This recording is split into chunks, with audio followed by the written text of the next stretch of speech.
মেয়রকে গ্রেফতার করা উচিত, জেলে যেতে হবে নাকি ফিরহাদ হাকিমকে? না, এ কথা আমরা বলছি না। এ কথা বললেন বিরোধী দলনেতা শুভেন্দু অধিকারী। শুভেন্দু অধিকারী সরাসরি প্রশ্ন ছুড়ে দিয়ে বললেন, কলকাতার মেয়রকে কেন গ্রেফতার করা হবে না? মুখ্যমন্ত্রীর দায়িত্ব সম্পর্কে সচেতন নন, এ কথাও বললেন শুভেন্দু। কিন্তু কেন এ কথা বললেন বিরোধী দলনেতা? উত্তরবঙ্গ বিপর্যয়েও ক্ষুব্ধ শুভেন্দু অধিকারী বললেন, অমানবিক মুখ্যমন্ত্রী, অরেঞ্জ অ্যালার্ট ছিল তবু প্রস্তুতি নয়। মমতাকে নিশানা করে এ কোন বড় কথা বলে দিলেন শুভেন্দু অধিকারী। একদিকে উত্তরবঙ্গে প্রকৃতির তাণ্ডব, অন্যদিকে রাজ্যে রাজনৈতিক ঝড়। মমতা বনাম শুভেন্দুর লড়াই চরমে। ফুঁসছে তিস্তা বালাসন, ফুঁসছে রাজনীতি।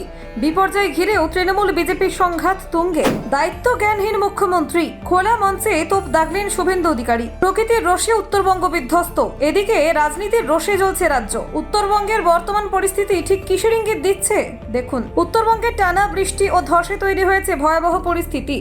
পাহাড় থেকে সমতল সব জায়গাতেই প্রকৃতির রোষ এখন চরমে।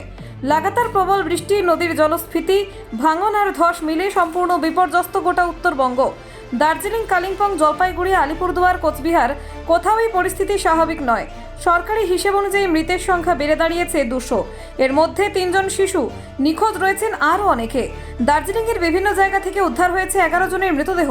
জলপাইগুড়িতে মৃত্যু হয়েছে 1 জনের। প্লাবিত হয়েছে বিস্তীর্ণ এলাকা, ভেসে গেছে একাধিক ঘরবাড়ি।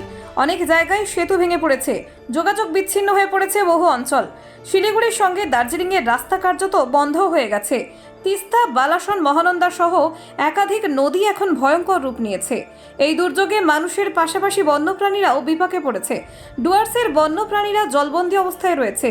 কেউ কেউ আশ্রয়ের খোঁজে মানুষের বসতিতে ঢুকে পড়েছে। অনেক জায়গায় দেখা গেছে হাতি ও হরিণের দলকে জলকাদায় পথ হারাতে। প্রাণ বাঁচাতে এখন মানুষ আর পশু একই যুদ্ধে নেমেছে। উদ্ধার কাজে নেমেছে জাতীয় বিপর্যয় মোকাবিলা বাহিনী অর্থাৎ এনডিআরএফ এবং সেনা। তারা পাহাড়ের দুর্গম গ্রাম ও নদী সংলগ্ন এলাকা থেকে মানুষকে নিরাপদ স্থানে সরিয়ে নিয়ে যাচ্ছে। তবে প্রবল বৃষ্টি আর ধসের কারণে উদ্ধার কাজ অত্যন্ত জটিল হয়ে পড়েছে। বহু এলাকা এখনো সম্পূর্ণ বিচ্ছিন্ন। যোগাযোগ ব্যবস্থা ভেঙে পড়ায় সাহায্য পৌঁছাতেও দেরি হচ্ছে।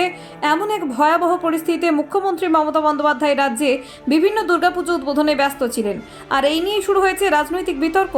বিরোধী দলনেতা শুভেন্দু অধিকারী মুখ্যমন্ত্রীকে তীব্র ভাষায় আক্রমণ করেছেন। বর্ধমানের এক জনসভায় খোলা আকাশের নিচে বক্তব্য রাখতে গিয়ে শুভেন্দু বলেন, রাজ্য সরকারকে আগেই সাবধান করা হয়েছিল, অরেঞ্জ অ্যালার্ট জারি করা হয়েছিল, তবু কোনো প্রস্তুতি নেয়নি প্রশাসন। ফলস্বরূপ এতগুলো প্রাণহানি ঘটেছে। তিনি আরো বলেন, 12 জনের মৃত্যু হয়েছে, তবু মুখ্যমন্ত্রী পুজো উদ্বোধনে ব্যস্ত। এই দায়িত্ব জ্ঞানহীন আচরণ এবং একজন মুখ্যমন্ত্রীর মানায় না। রাজ্যে এখন অমানবিক মুখ্যমন্ত্রী রাজত্ব করছেন। শুভেন্দুর অভিযোগ, সরকারের উদাসীনতার জন্যই আজ উত্তরবঙ্গবাসীকে এই দুর্ভোগের মধ্যে পড়তে হয়েছে। মেয়রের বিরুদ্ধেও তিনি বলেছেন যে মেয়র দায়িত্ব পালন করতে ব্যর্থ, তাকে গ্রেপ্তার করা উচিত, কিন্তু মুখ্যমন্ত্রী তাকে রক্ষা করছেন। প্রশাসনের ব্যর্থতা ঢাকতে সরকার এখন মিথ্যে প্রচারে ব্যস্ত। শুভেন্দুর বক্তব্যে স্পষ্ট, বিজেপি এই বিপর্যয়কে রাজনৈতিকভাবে তুলে ধরতে চাইছে।